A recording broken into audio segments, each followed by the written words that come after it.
ಆಯುರ್ವೇದಕ್ಕೆ ಬರೋಂಥ ಪೇಷಂಟ್ಸ್ಗಿರೋಂಥ common doubt ಅಂದರೆ Ayurveda medicines ಮತ್ತು ಅವರು ತಗೊಳ್ಳೋಂಥ ರೆಗ್ಯುಲರ್ BP ಶುಗರ್ ಇಂಗ್ಲೀಷ್ ಮೆಡಿಸಿನ್ಸ್ನ ಒಟ್ಟಿಗೆ ತಗೋಬೋದಾ ಅಂತ.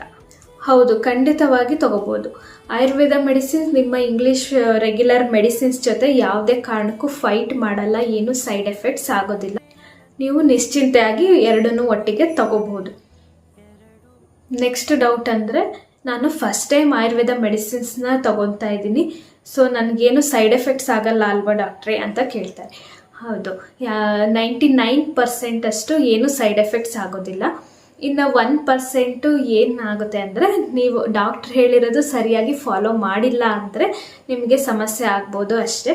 ಅದು ಕೂಡ ಎಸ್ಪೆಷಲಿ ಕಾಮನ್ ಆಗೋದು ಅಂದರೆ ಗ್ಯಾಸ್ಟ್ರಿಕ್ ಇರಿಟೇಷನ್ ಆಗುತ್ತೆ. ಹಾಗೂ ಡಾಕ್ಟರ್ ಸ್ಪೆಸಿಫೈ ಮಾಡಿರೋಂಥ ಕಂಪ್ನಿ ಮೆಡಿಸಿನ್ಸ್ನೇ ತಗೊಳ್ಳಿ for better efficacy and safety.